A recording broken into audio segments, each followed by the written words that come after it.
बहुत समय पहले की बात है। सोनपुर नाम के एक गांव में एक जमींदार रहता था। वह जमींदार भगवान की बहुत ही अधिक पूजा करता था। उस जमींदार की कोई संतान नहीं थी। इस बात को लेकर जमींदार और उसकी पत्नी परेशान रहते थे। उसी जमींदार के घर के बाहर एक टोकरी लटकी हुई थी। उसमें दो कबूतर रहते थे। कबूतर कबूतरी ने एक अंडा दिया। कुछ दिन बाद उस अंडे से एक चूजा निकला। कबूतर कबूतरी उसे बहुत प्यार करते और प्यार से दाना खिलाते थे। यह देखकर जमींदार और जमींदार की पत्नी इस बात का अफसोस करते हैं कि अगर हमारे भी संतान होती तो हम भी उसे उसी प्रकार से लाड़ प्यार से पालते। एक दिन अचानक कबूतर और कबूतरी गायब हो गए। वह घर लौटकर नहीं आए। उनका बच्चा अकेला रह गया। भूख प्यास से परेशान होकर चूजा शोर करने लगा तो जमींदार और जमींदार की पत्नी यह देखकर परेशान हुए कि यह इतना शोर क्यों कर रहा है। यह देखने के लिए वहां गए तो कबूतरी वहां पर नहीं है। यह देखकर उन्होंने सोचा कि दोनों दाना चुगने के लिए शाम हो गई। कबूतर कबूतरी लौटकर नहीं आए।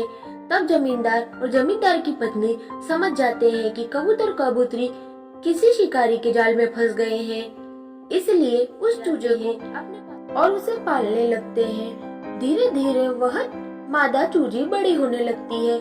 जमींदार और जमींदार की पत्नी उसका बहुत ख्याल रखने लगते हैं। दोनों को उस चूजे से बहुत लगाव हो जाता है। जमींदार की पत्नी जमींदार से बोली कि अगर यहाँ हमारी बेटी होती तो कितना अच्छा होता। जमींदार बोलता है, हाँ तुम ठीक कहती हो। अगर हमारी बेटी यह होती तो हम भी इसे बहुत ज्यादा प्यार करते। यह कहकर जमींदार मंदिर से भगवान के सामने तपस्या की मुद्रा में बैठ जाता है और ईश्वर से प्रार्थना करता है कि हे प्रभु, मुझे संतान दे दो। अगर मुझे संतान नहीं दी तो मैं यहाँ से उठकर नहीं जाऊंगा।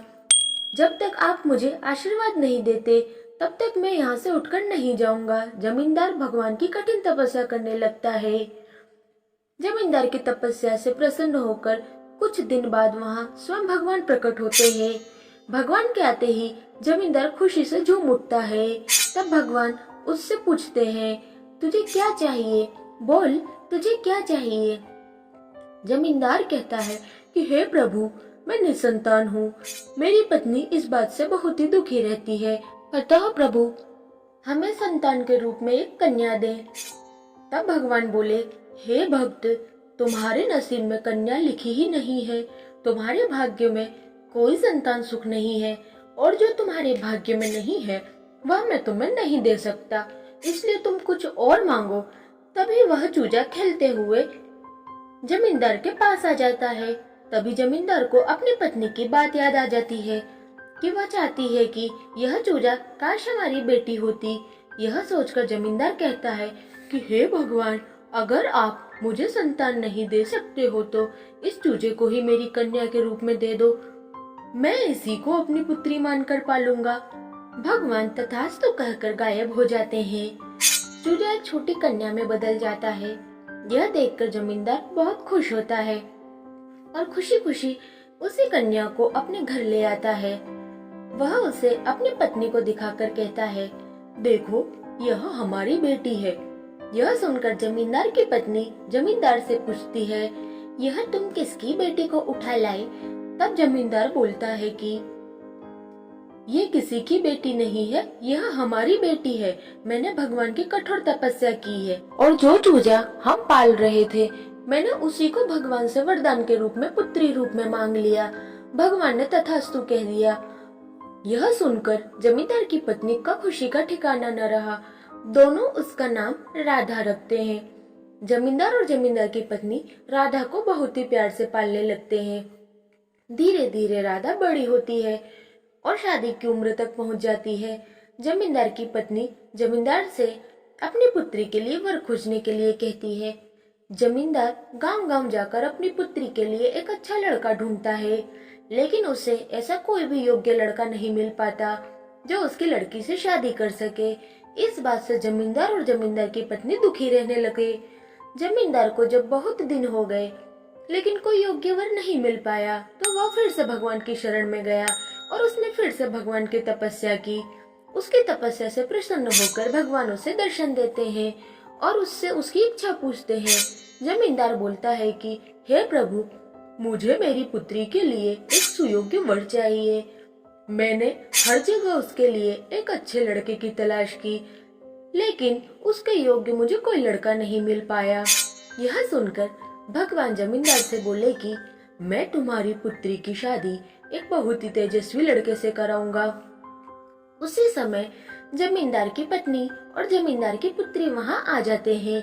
जमींदार की पुत्री भगवान से पूछती है कि हे भगवान, वह कैसा होगा जिससे आप मेरी शादी कराना चाहते हैं? भगवान कहते हैं कि वह सूर्य की भांति तेजवान होगा। तब लड़की कहती है कि हे भगवान, मुझे ऐसा लड़का नहीं चाहिए। सूर्य देव तो बहुत गर्म है, उसकी तपिश से मैं जल जाऊंगी, और दूसरा लड़का ढूंढिए, मुझे सूर्य देव जैसा लड़के से शादी नहीं करनी है। तब भगवान कहते हैं कि ठीक है, तो तुम्हारी शादी वायु के समान वेग वाले किसी लड़के से कराएंगे। तब लड़की कहती है नहीं भगवान, मुझे ऐसा भी लड़का नहीं चाहिए कि जो हवा की झोंके की भांति आए और झोंके की तरह चला जाए। जब भगवान कहते हैं कि ठीक है, तो तुम्हें बादल की तरह मेधावी बरसने वाले लड़के से शादी कराएंगे। लड़की कहती है नहीं भगवान, मुझे ऐसा भी लड़का नहीं चाहिए, यह तो कभी भी बदल सकता है। यह सुनकर सभी परेशान हो जाते हैं। भगवान भी सोचने लगते हैं और बोलते हैं तो फिर तुम ही बताओ बेटी कि तुम्हें किस प्रकार का वर चाहिए। तब लड़की बोलती है कि हे भगवान, मुझे तो श्वेत वर्ण वाला कोमल हृदय का शांत स्वभाव का ऐसा पति चाहिए जो हमेशा मेरी बातें माने और बस उसमें उड़ने की शक्ति होनी चाहिए। तब भगवान ने श्वेत वर्ण के कबूतर को प्रकट कर दिया। यह देखकर जमींदार और जमींदार की पत्नी समझ जाते हैं कि लड़की का मन आज भी कबूतर की तरह ही है। इसलिए वो भगवान से प्रार्थना करते हैं कि हे प्रभु, इसकी खुशी के लिए आप इसे भी कबूतरी बना दीजिए, बस यह हमारे पास रहे इतना आशीर्वाद दे दीजिए। शंकर भगवान लड़की को दोबारा से कबूतरी बना देते हैं और कबूतर के साथ उसका विवाह करा देते हैं। इसके बाद कबूतर और कबूतरी खुशी खुशी रहने लगते हैं। जमींदार और जमींदारनी दोनों के पैर को देखकर खुश रहने लगते हैं और सोचते हैं कि हमारे भाग्य में संतान सुख था ही नहीं, यह सोचना गलत था। आज के बाद हम इन्हीं कबूतर और कबूतरी को अपनी संतान के रूप में मानेंगे। इसी के साथ इस कहानी की हैप्पी एंडिंग होती है। Thank you for watching.